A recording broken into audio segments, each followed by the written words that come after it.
people, happy today. It is a beautiful sunny day here at Cooper.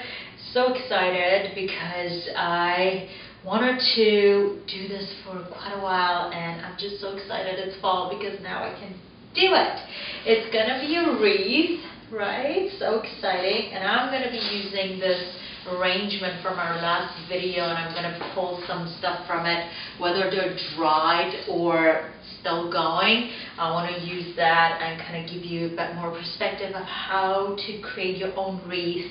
And it's okay to use dried flowers and dried leaves because that's what fall is all about, you know. So I'm going to get into it. I have no idea how I'm going to do it. I have a vision. I don't know how it's going to turn out. So I thought I'll just play along with you and we'll just make it together, and we'll, you know, make sure it's going to look good, okay?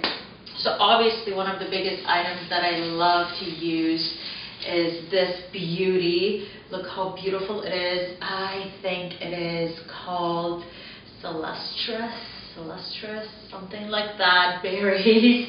I always mix up all these like berry names. There's so many out there and they're so stunning. What I love about them is that they come orange, and then if they're left in just the room temperature, they open up into the stunning red berries in the center with the orange petals. They're just so precious, right?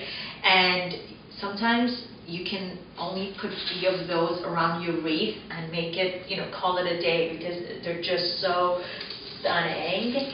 So let's get a few of these items out of the arrangement. It's gonna be a mess in my home. Obviously these beauties, why not, right? They're so pretty. Look, stunning. And then, what else are we using? We're using all the wheat.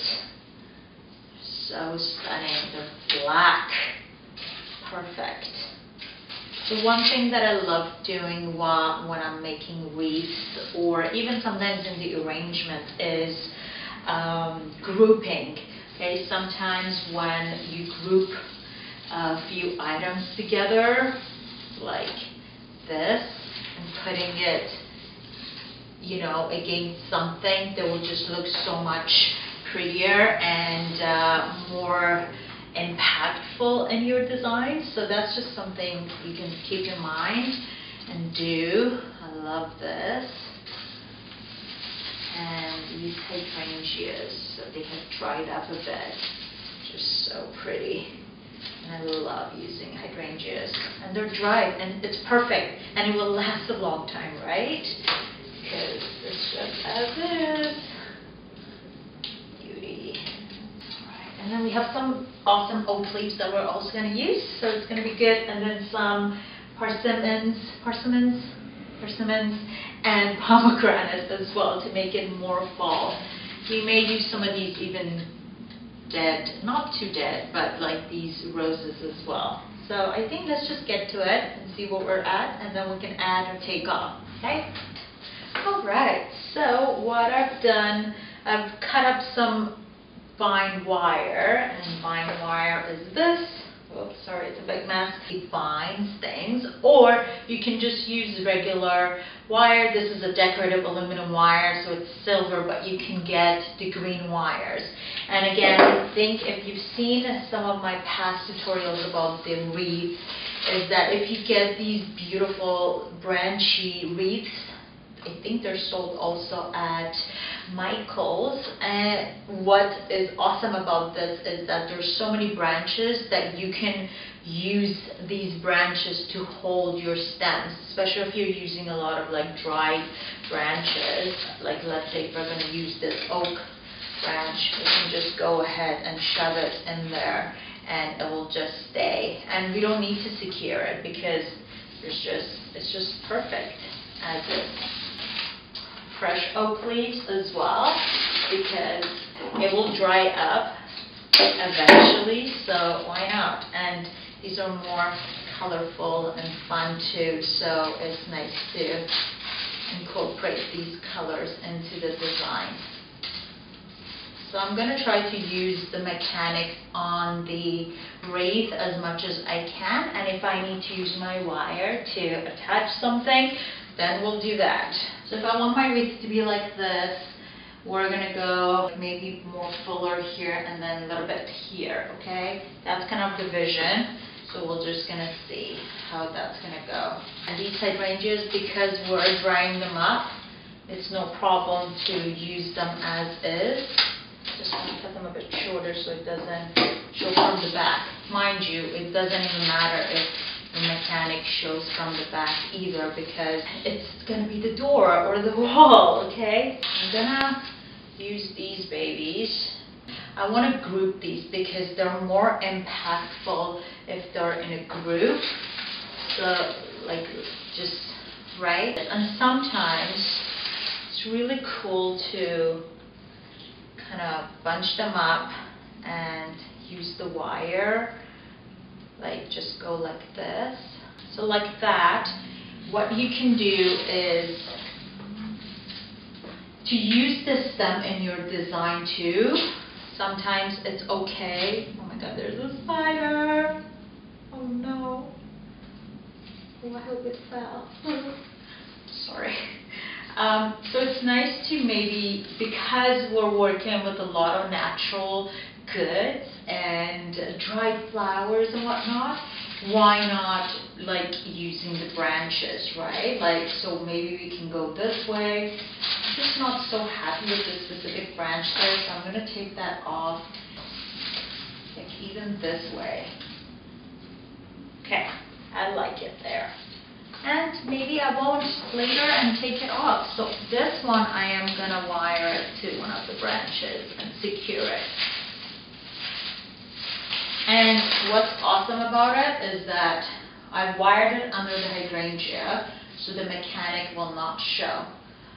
So this is what's happening now. I don't mind this either. I think it's kind of cool to have that going there.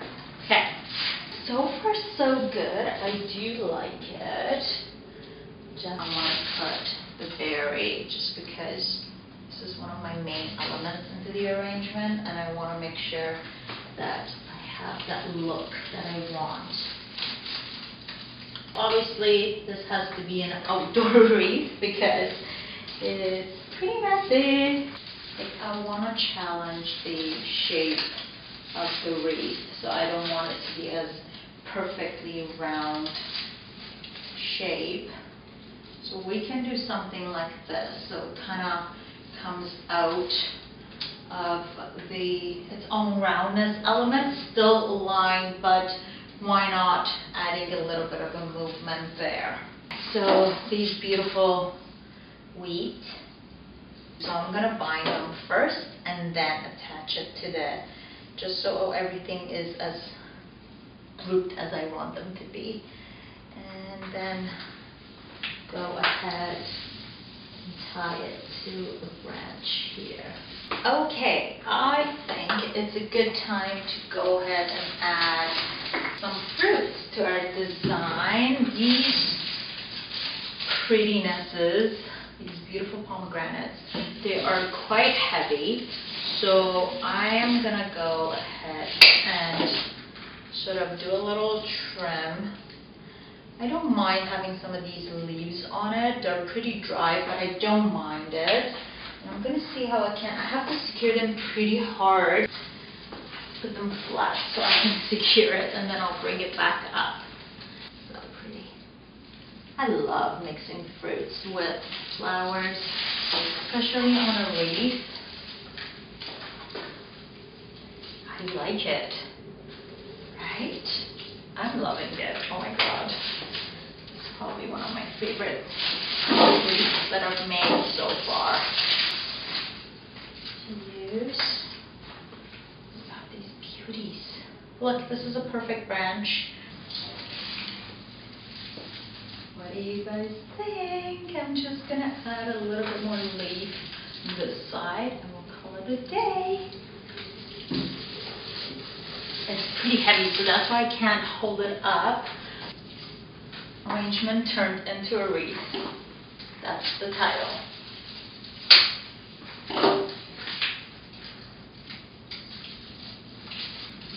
as you saw, everything is pretty secured, right? So you want to make sure that your arrangement is not gonna fall apart. So make sure you either secure them with your wire or tuck it in as hard as you can so it gets stuck in between other stems, okay? So here is my wreath. I'm pretty happy about it. I hope I am. It's pretty cool. I wanted it to be a little bit wild, not too like perfectly round.